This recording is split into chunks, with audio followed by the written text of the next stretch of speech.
Good evening all. Nurse success magic career point മറ്റൊരു YouTube സെക്ഷനിലേക്ക് ഏവരെയും ഹാർദവമായി സ്വാഗതം ചെയ്യുന്നു.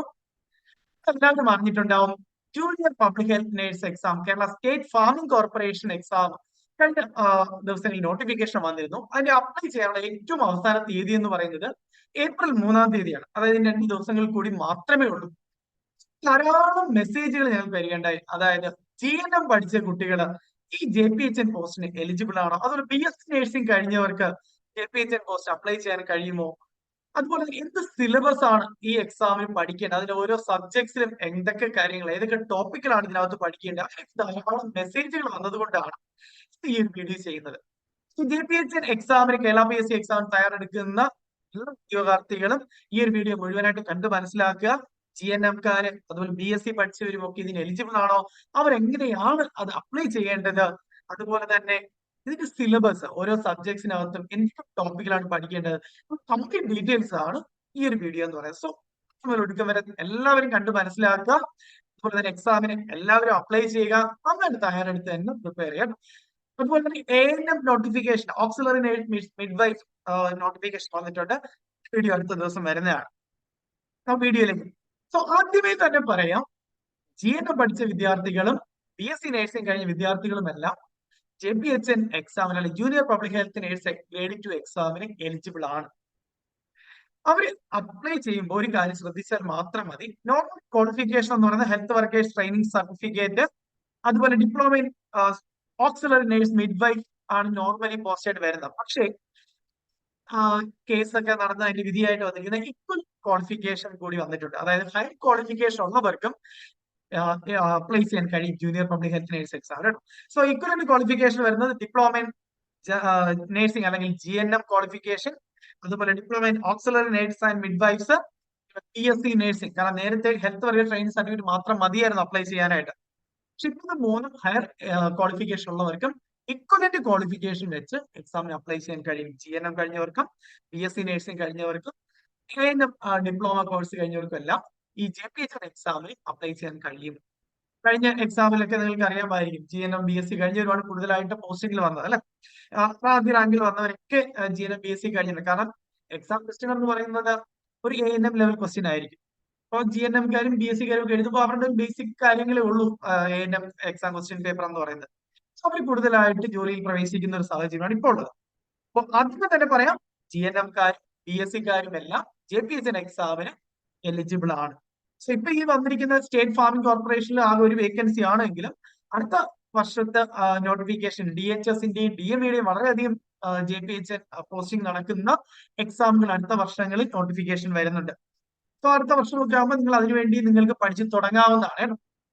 ഫാമിംഗ് കോർപ്പറേഷൻ ഓഫ് കേരള ലിമിറ്റഡിലേക്കുള്ള junior public health nurse grade 2 vacancy ആണ് ഇപ്പോൾ വിളിച്ചിട്ടുള്ളത്. കാറ്റഗറി നമ്പർ എന്ന് പറയുന്നത് 11/2024 ആണ്. സാലറി വരുന്നത് 22,200 മുതൽ 48,000 രൂപ വരെയാണ്. ഇത് പഴയ സ്കെയിലാണ്. ഇപ്പോഴത്തെ പുതിയത് വരുന്നത് 31,100 മുതൽ 66,800 വരെയാണ്. 31,100 മുതൽ 66,800 വരെയാണ് ഇപ്പോഴത്തെ സാലറി സ്കെയിൽ വരുന്നത്. ഇപ്പോൾ ഒഴിവുകളുടെ എണ്ണം എന്ന് പറയുന്നത് നിലവിലുള്ളത് ഒരു വേക്കൻസിയാണ്. 3 വർഷത്തെ കാലാവധിക്കുള്ളിൽ വരുന്ന വേക്കൻസി അല്ല. ഈ റാങ്ക് ലിസ്റ്റ് ഉള്ളവർക്കായിരിക്കും. നിയമന രീതി എന്ന് പറയുന്നത് നേരിട്ടുള്ള നിയമനം, ഡയറക്ട് റിക്രൂട്ട്മെന്റ് ആണ്. പ്രായപരിധി വരുന്നത് ജനറൽ കാറ്റഗറിക്ക് 18 വയസ്സ് മുതൽ 6 വയസ്സ് വരെയാണ്. അതായത് 2/1/1988-നും 1/1/2006-നും ഇടയിൽ ജനിച്ചവരായിരിക്കും. അതുപോലെ തന്നെ OBCക്കും SC/STക്കും അതിന് ആനുപാതികമായിട്ടുള്ള ഏജ് റിലാക്സേഷൻ ഉണ്ട്. അതായത് OBC ആണെങ്കിൽ 3 വർഷം കൂടെ 39 വയസ്സാണ്. SC/ST ആണെങ്കിൽ 41 വയസ്സാണ് ഏജ് ലിമിറ്റ് ആയിട്ട് വരികയാണ്. യോഗ്യതകളായിട്ട് വരുന്നത് SSLC, Kerala nurses and midwife council നൽകുന്ന ഓക്സിലറി നേഴ്സ് മിഡ്വൈഫ് സർട്ടിഫിക്കറ്റ്, അല്ലെങ്കിൽ ഇന്ത്യൻ നഴ്സിംഗ് കൗൺസിൽ അംഗീകരിച്ചിട്ടുള്ള ഓക്സിലറി നേഴ്സ് മിഡ്വൈഫ് സർട്ടിഫിക്കറ്റ്, അല്ലെങ്കിൽ auxiliary nurse midwife free certificate, പരിഷ്കരിച്ച കോഴ്സ്, പുതിയ സിലബസിലുള്ള കോഴ്സ്, അല്ലെങ്കിൽ Kerala nurse and midwife council അല്ലെങ്കിൽ ഹെൽത്ത് വർക്കേഴ്സ് ട്രെയിനിങ് സർട്ടിഫിക്കറ്റ്, അതുപോലെ Kerala nurses and midwife registration council. ഇതാണ് ക്വാളിഫിക്കേഷൻ എങ്കിൽ ഞാൻ ഓൾറെഡി പറഞ്ഞു, കേരള PSCയുടെ JPHN എക്സാമിന് ഇക്വലന്റ് ക്വാളിഫിക്കേഷൻ വെച്ച് ഹയർ ക്വാളിഫിക്കേഷൻ ഉള്ളവർക്കും എക്സാം എഴുതാൻ കഴിയും. അതായത് GNM കഴിഞ്ഞവർക്കും BSc നഴ്സിംഗ് കഴിഞ്ഞവർക്കും ഇക്വലന്റ് ക്വാളിഫിക്കേഷനിലൂടെ എക്സാം അപ്ലൈ ചെയ്യാൻ കഴിയും. അതെങ്ങനെയാണ് അപ്ലൈ ചെയ്യുന്നത് ഞാൻ ലാസ്റ്റിൽ പറയുന്നുണ്ട്. ദെൻ അപേക്ഷിക്കേണ്ട രീതി എന്ന് പറയുന്നത് കേരള പബ്ലിക് സർവീസ് കമ്മീഷന്റെ തുളസി സൈറ്റിലൂടെയാണ്. ആദ്യം നമ്മൾ വൺ ടൈം രജിസ്ട്രേഷൻ ചെയ്യണം, നമ്മുടെ പ്രൊഫൈൽ ക്രിയേറ്റ് ചെയ്യണം. അതിനുശേഷം നമ്മുടെ പ്രൊഫൈലിൽ കയറിയതിന് ശേഷം നോട്ടിഫിക്കേഷൻ എന്ന് പറയുന്ന ഓപ്ഷൻ ക്ലിക്ക് ചെയ്ത് അതിൽ അപ്ലൈ ചെയ്യാം. ഞാൻ അത് അടുത്ത സ്ലൈഡിൽ കാണിച്ചു തരുന്നതാണ്. അപേക്ഷകൾ സ്വീകരിക്കുന്ന അവസാന തീയതി എന്ന് പറയുന്നത് ഏപ്രിൽ 3-ാം തീയതി ബുധനാഴ്ച രാത്രി 12 മണി വരെയാണ്. അപേക്ഷിക്കേണ്ട വെബ്സൈറ്റ് kerala.psc.government.in എന്ന് പറയുന്ന വെബ്സൈറ്റിലൂടെയാണ് അപേക്ഷിക്കേണ്ടത്. നമുക്ക് അറിയേണ്ടത് ഈ JPHN കേരള PSC എക്സാമിന്റെ സിലബസ് ആണ്. ഏതൊക്കെ സബ്ജക്ട്സുകളാണ് ഇതിനകത്ത് പഠിക്കേണ്ടത്, അതിൽ തന്നെ ഓരോ സബ്ജക്ട്സിന്റെയും കീഴിൽ വരുന്ന ടോപ്പിക്കുകൾ ഏതൊക്കെയാണ്, ആ ഒരു ഡീറ്റെയിൽസ് ആണ് ഇനി പറയാൻ പോകുന്നത്. കേരള PSC JPHN എക്സാമിന്റെ ടോട്ടൽ മാർക്ക് എന്ന് പറയുന്നത് 100 ചോദ്യങ്ങളാണ്. 100 മാർക്കാണ് വരിക. അതുപോലെ തന്നെ ഓരോ തെറ്റായ ഉത്തരത്തിൽ 1/3 മാർക്ക് നെഗറ്റീവ് മാർക്കിംഗ് ഉണ്ടാവും. ദാറ്റ് 0.33 മാർക്ക് നെഗറ്റീവ് മാർക്കിംഗ് ഉണ്ടാവും. സോ അതിൽ വരുന്ന ആദ്യത്തെ സബ്ജക്ട്സ് എന്ന് പറയുന്നത് കമ്മ്യൂണിറ്റി ഹെൽത്ത് നഴ്സിംഗ് ആണ്. കമ്മ്യൂണിറ്റി ഹെൽത്ത് നഴ്സിംഗ് ടോട്ടൽ വരുന്നത് 17 മാർക്കിന്റെ ചോദ്യങ്ങളാണ്. 17 മാർക്കിന്റെ ചോദ്യങ്ങളാണ് കമ്മ്യൂണിറ്റി ഹെൽത്ത് നഴ്സിംഗിനകത്ത് വരുന്നത്. അതിനകത്ത് വരുന്ന സബ് ടോപ്പിക്കുകൾ എന്ന് പറയുന്നത് concept of health, community health practice, health problems and policies, health organization, role of health team, structure of community, dynamics of community, അതുപോലെ community need assessment, community methods and media, counselling, അതുപോലെ community based rehabilitation. ഇതാണ് first വരുന്ന community health നഴ്സിംഗിനകത്ത് വരുന്ന first topic എന്ന് പറയുന്നത്. Same sub ടോപ്പിക്കുകൾ അതിനകത്ത് വരുന്നുണ്ട് കേട്ടോ. രണ്ടാമത്തെ പ്രധാനപ്പെട്ട സബ്ജക്ട്സ് എന്ന് പറയുന്നത് ഹെൽത്ത് പ്രൊമോഷൻ ആണ്. ഹെൽത്ത് പ്രൊമോഷനകത്തും 17 മാർക്കിന്റെ ചോദ്യങ്ങളാണുള്ളത്. വീണ്ടും കുറച്ച് സബ് ടോപ്പിക്കലായിട്ടുണ്ട്. മെയിൻ ടോപ്പിക്കുകൾ വീണ്ടും അതിനകത്ത് സബ് ടോപ്പിക്കുണ്ട്. ഫസ്റ്റ് വരുന്നത് ന്യൂട്രീഷൻ ആണ്. ഹെൽത്ത് പ്രൊമോഷനകത്ത് തന്നെ വീണ്ടും ന്യൂട്രീഷൻ എന്ന് പറയുന്ന സബ്ജക്ട്സിനകത്ത് essential nutrients, nutrition problems, nutrition assessment, promotion of nutrition, ഇത്രയും സബ് ടോപ്പിക്കുകളുണ്ട്.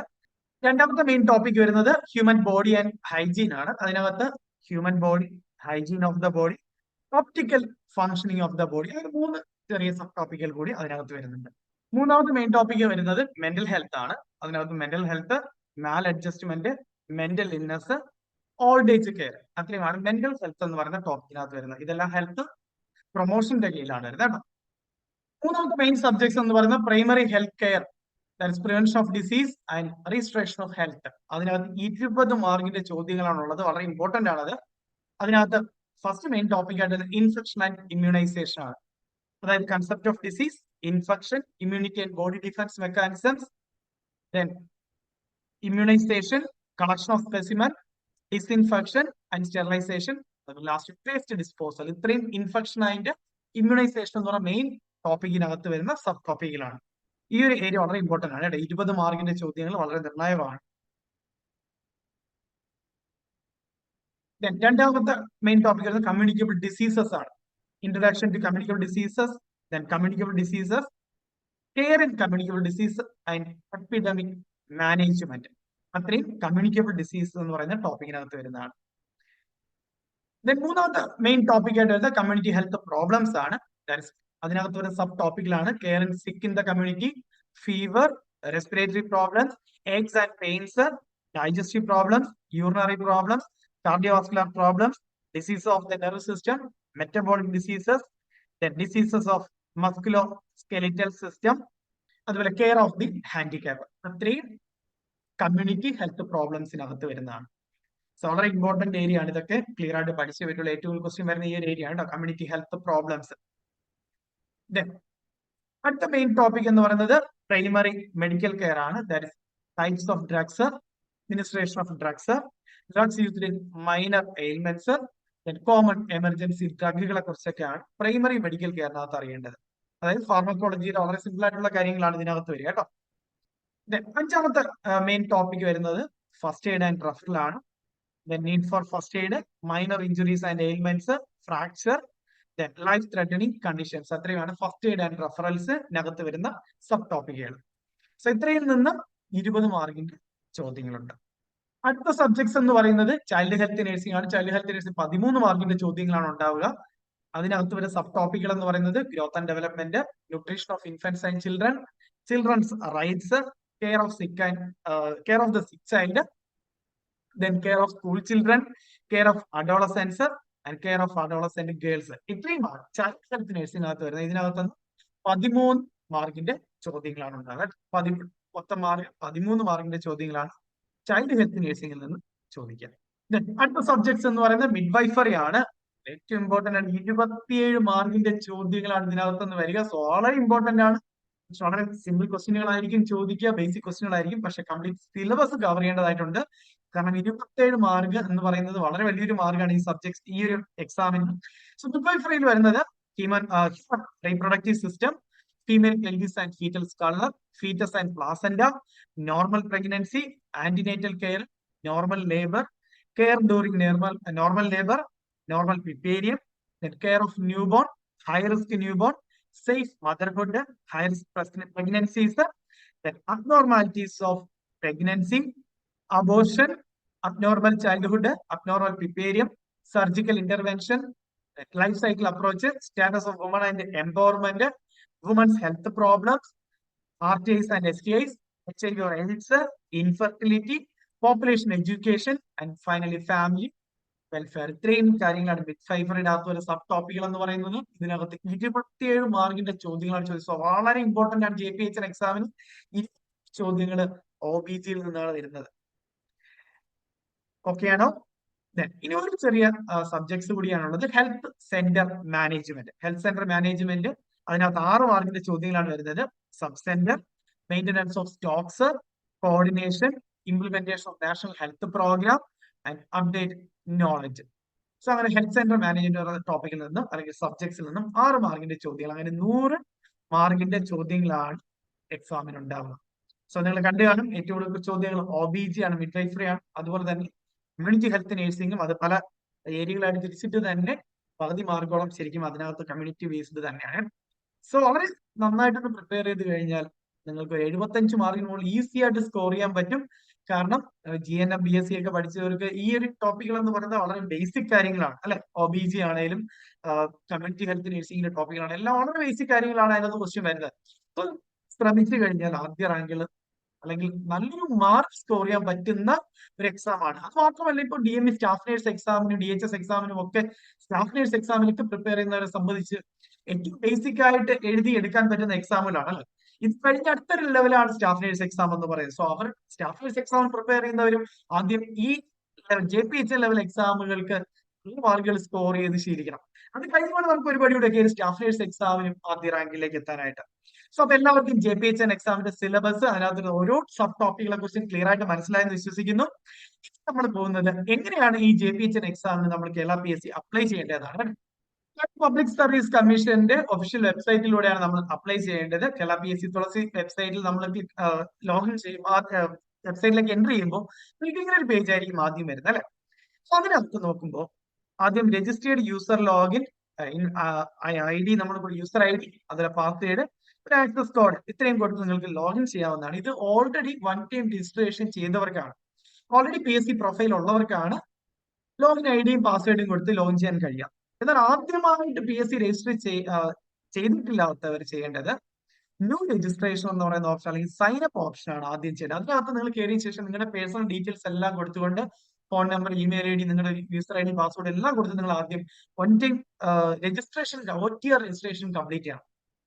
അത് നിങ്ങൾ പ്രൊഫൈൽ ക്രിയേറ്റ് ചെയ്യണം. അതിനകത്ത് നിങ്ങളുടെ കംപ്ലീറ്റ് ഡീറ്റെയിൽസ്, നിങ്ങളുടെ എഡ്യൂക്കേഷൻ ക്വാളിഫിക്കേഷൻസും എല്ലാം നിങ്ങൾ അപ്ഡേറ്റ് ചെയ്യേണ്ടതായിട്ടുണ്ട്. നിങ്ങളുടെ ഫോട്ടോയും നിങ്ങളുടെ പേഴ്സണൽ ആയിട്ടുള്ള എല്ലാ ക്വാളിഫിക്കേഷൻ ഡീറ്റെയിൽസും എല്ലാം കൊടുത്ത് നിങ്ങളുടെ പ്രൊഫൈൽ ക്രിയേറ്റ് ചെയ്യേണ്ടതായിട്ടുണ്ട്. സോ അതിന്റെ ഡീറ്റെയിൽസ് ഞാൻ ഇവിടെ പറയുന്നില്ല.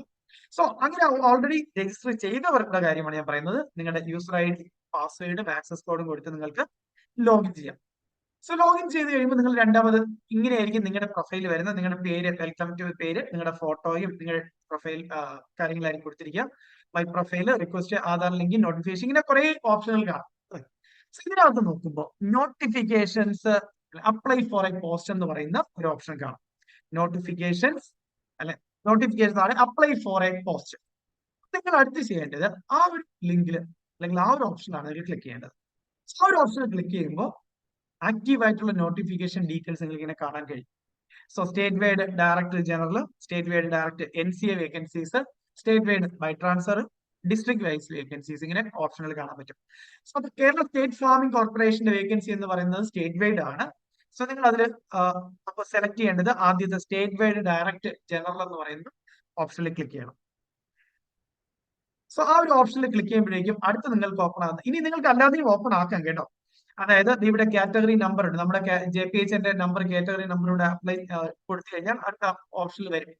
സോ അങ്ങനെ നിങ്ങൾക്ക് ഡയറക്റ്റ് ആയിട്ട് തന്നെ പോകാവുന്നതാണ്. അത് ഇവിടെ കൊടുത്തു കഴിയുമ്പോൾ നിങ്ങളുടെ അപ്പോഴേക്കും ആക്റ്റീവ് ആയിട്ടുള്ള എല്ലാ ഇതും നോട്ടിഫിക്കേഷനുകളും നിങ്ങൾക്ക് കാണാൻ പറ്റും. അതിൽ താഴെ തന്നെ കൊടുത്ത് junior public health nurse state farming corporation limited എന്ന് പറഞ്ഞിട്ടുണ്ട്. അടുത്ത് ചെയ്യേണ്ടത് നിങ്ങളുടെ എലിജിബിലിറ്റി ചെക്ക് ചെയ്യുക എന്നുള്ളതാണ് കേട്ടോ. ചെക്ക് എലിജിബിലിറ്റി എന്നാണ്. സോ ചെക്ക് എലിജിബിലിറ്റി നിങ്ങൾ ക്ലിക്ക് ചെയ്യുകയാണെങ്കിൽ ഞാൻ ആദ്യം പറയും, നിങ്ങൾ ആദ്യം കാണിക്കുക നിങ്ങൾ ഇൻഎലിജിബിൾ എന്നായിരിക്കും. അതായത് GNMO BSc നഴ്സിംഗോ കഴിഞ്ഞ ഉദ്യോഗാർത്ഥികളാണെങ്കിൽ അവരുടെ പ്രൊഫൈലിൽ കാണിക്കുക നിങ്ങൾ ഇൻഎലിജിബിൾ എന്നായിരിക്കും. കാരണം നിങ്ങൾ കൊടുത്തിരിക്കുന്ന ക്വാളിഫിക്കേഷൻ ഡീറ്റെയിൽസ് എല്ലാം വെച്ചിട്ട് നിങ്ങൾക്ക് ഇൻഎലിജിബിൾ തന്നെയാണ്. അപ്പൊ ഇൻഎലിജിബിൾ ആയിരിക്കും കാണിക്കുന്നത്. താഴെ കാണാം വൈ ഐ ആം ഇൻഎലിജിബിൾ. അപ്പൊ വൈ ഐ ആം ഇൻഎലിജിബിൾ അത് ക്ലിക്ക് ചെയ്യുമ്പോഴേക്കും എന്താണ് നിങ്ങളുടെ എലിജിബിലിറ്റിയുടെ പ്രോബ്ലം എന്നുള്ളത് കൃത്യമായിട്ട് ഇവിടെ കൊടുത്തിട്ടുണ്ടാവും. ക്വാളിഫിക്കേഷനിലാണോ അങ്ങനെയുള്ള കാര്യങ്ങൾ കൃത്യമായിട്ട് ഇവിടെ കൊടുത്തിട്ടുണ്ടാവും. സോ അതിന്റെ റൈറ്റ് സൈഡിലായിട്ട് apply using equivalent or higher qualification ഒരു ഓപ്ഷൻ ഉണ്ട് കേട്ടോ. Apply using equivalent or higher qualification നിങ്ങൾ അപ്ലൈ ചെയ്യേണ്ടത് അത് ക്ലിക്ക് ചെയ്തുകൊണ്ടാണ് നിങ്ങൾ അപ്ലൈ ചെയ്യേണ്ടത്. Apply using equivalent or higher qualification എന്ന് പറയുന്ന ഓപ്ഷൻ ക്ലിക്ക് ചെയ്താണ് നിങ്ങൾ നിങ്ങളുടെ ആപ്ലിക്കേഷൻ കംപ്ലീറ്റ് ചെയ്യേണ്ടത്. ഓക്കെ ആണോ? സോ അങ്ങനെയാണ് GNM BSc കഴിഞ്ഞവരുമെല്ലാം അപ്ലൈ ചെയ്യുന്നത്. Apply using equivalent or higher ക്വാളിഫിക്കേഷനിലൂടെയാണ്. ഓക്കെ ആണോ? സോ ഇത്രയും കാര്യങ്ങൾ വളരെ സിമ്പിൾ ആണ്. സോ GNM ആണ് BSc ആണെങ്കിൽ നിങ്ങൾക്ക് JPHN എക്സാമിനും ANM എക്സാമിനും അപ്ലൈ ചെയ്യാൻ കഴിയും. അവസാനത്തെ ഏപ്രിൽ 3-ാം തീയതിയാണ്. പക്ഷേ ശ്രദ്ധിക്കണം, നിങ്ങൾ ആദ്യം നോക്കുമ്പോൾ നിങ്ങളുടെ പ്രൊഫൈൽ ഇൻഎലിജിബിൾ ആയിരിക്കും കാണിക്കുന്നത്. പക്ഷെ നിങ്ങൾക്ക് അത് why I am ineligible click ചെയ്യുമ്പോൾ നിങ്ങളുടെ എന്താണ് പ്രോബ്ലം എന്നുള്ളത് കാണിക്കും. അവിടെ തന്നെ apply using higher equivalent or higher qualification എന്നൊക്കെ ഓപ്ഷൻ കാണാം. അതിലൂടെ നിങ്ങൾക്ക് അപ്ലൈ ചെയ്യാവുന്നതാണ്. ക്ലിയർ ആണ് ഇത്രയും കാര്യങ്ങൾ? അപ്പൊ കേരള PSCയുടെ JPHN എക്സാമിന്റെ ആർക്കൊക്കെ എഴുതാൻ കഴിയും, എങ്ങനെയാണ് അവർ അപ്ലൈ ചെയ്യേണ്ടത്, സിലബസ് എന്തൊക്കെയാണ് പഠിക്കേണ്ടത്, എല്ലാ കാര്യങ്ങളെ കുറിച്ചും ഒക്കെയാണ് ഞാനിപ്പോ ഇതുവരെ എക്സ്പ്ലെയിൻ ചെയ്തത്. സോ എല്ലാം ക്ലിയർ ആയിട്ട് മനസ്സിലായെന്ന് വിശ്വസിക്കുന്നു. സോ ഇതിന്റെയൊക്കെ PDF നമ്മുടെ വാട്സ്ആപ്പ് ഗ്രൂപ്പിലൂടെ നിങ്ങൾക്ക് ലഭിക്കുന്നതാണ്. സോ നിങ്ങൾ ആരെങ്കിലും വാട്സ്ആപ്പ് ഗ്രൂപ്പിൽ ജോയിൻ ചെയ്യാത്തിട്ടുണ്ടെങ്കിൽ നമ്മുടെ യൂട്യൂബിൽ ഇതിന്റെ താഴെ തന്നെ വാട്സ്ആപ്പ് ലിങ്ക് ഉണ്ടാകും. അല്ലെങ്കിൽ നിങ്ങൾ പേഴ്സണലായിട്ട് മെസ്സേജ് അയക്കാൻ നിങ്ങൾ വാട്സ്ആപ്പ് ഗ്രൂപ്പിലേക്ക് ആഡ് ചെയ്യുന്നതാണ്. ഇതിന്റെ എല്ലാം PDF ആയിട്ടുള്ള ഇത് കിട്ടുന്നതാണ്. അതുപോലെ തന്നെ പ്രീവിയസ് ക്വസ്റ്റ്യൻ പേപ്പർ JPHന്റെ ANM എക്സാമിന്റെ ഒക്കെ പ്രീവിയസ് ക്വസ്റ്റ്യൻ പേപ്പർ നമ്മുടെ ഗ്രൂപ്പിലൂടെ ലഭിക്കുന്നതാണ്. സോ ആരെങ്കിലും ഗ്രൂപ്പിൽ ജോയിൻ ചെയ്യാത്തിട്ടുണ്ടെങ്കിൽ ഉറപ്പായിട്ടും ജോയിൻ ചെയ്യാം. അതുപോലെ നമ്മുടെ യൂട്യൂബ് ചാനൽ സബ്സ്ക്രൈബ് ചെയ്യാതെ ഇനി ആരെങ്കിലും ഉണ്ടെങ്കിൽ ഉറപ്പായിട്ട് സബ്സ്ക്രൈബ് ചെയ്യുക. സോ എല്ലാ നോട്ടിഫിക്കേഷൻ നിങ്ങൾക്ക് ഇതിലൂടെ ലഭിക്കുന്നതായിരിക്കും. തുടർന്നുള്ള ക്ലാസ്സിലോട് അടുത്ത ദിവസം പുതിയ ക്ലാസ്സുകൾ അപ്ലോഡ് ചെയ്യുന്നുണ്ട്. എല്ലാവരും ചാനൽ സബ്സ്ക്രൈബ് ചെയ്യാം. നമ്മുടെ ക്ലാസ്സുകൾ ഇപ്പൊ നടക്കുന്ന DME സ്റ്റാഫ് നഴ്സ് PSC എക്സാമിന്റെ 2ാമത്തെ ബാച്ചിന്റെ അഡ്മിഷൻ ഏപ്രിൽ 5 വരെ മാത്രമേ ഉള്ളൂ. അതുപോലെ ESIC nursing officer crash course ബാച്ചിന്റെ അഡ്മിഷനും ഏപ്രിൽ 5 വരെ മാത്രമാണ് നിങ്ങൾക്ക് ജോയിൻ ചെയ്യാൻ കഴിയുക. സോ ആരെങ്കിലും ഇനി ജോയിൻ ചെയ്യാനുണ്ടെങ്കിൽ ഉറപ്പായിട്ടും ജോയിൻ ചെയ്ത് പഠിക്കുക. അതുപോലെ എയിംസ് നോർസന്റെ SN എക്സാമിന്റെ PG nursing entrance post PSC എൻട്രൻസിന്റെ ബാച്ചുകളുടെയും അഡ്മിഷൻ അടുത്ത ഏപ്രിൽ 5 വരെയാണ് 2ാമത്തെ ബാച്ചിന്റെ. സോ ഇനിയും ആരെങ്കിലും ജോയിൻ ചെയ്യാനുണ്ടെങ്കിൽ ഉറപ്പായിട്ടും ജോയിൻ ചെയ്ത് പഠിക്കുക. സോ ഒരുപാട് നോട്ടിഫിക്കേഷൻ 2024 വന്നുകൊണ്ടിരിക്കുന്നത്. നിങ്ങളുടെ ഗവൺമെന്റ് ജോലി എന്ന് പറയുന്ന സ്വപ്നം എല്ലാവർക്കും 2024 സാധ്യമാക്കാൻ കഴിയട്ടെ. എല്ലാവരും നന്നായിട്ട് ആത്മാർത്ഥമായിട്ട് ഹാർഡ് വർക്ക് ചെയ്യുക. All the best.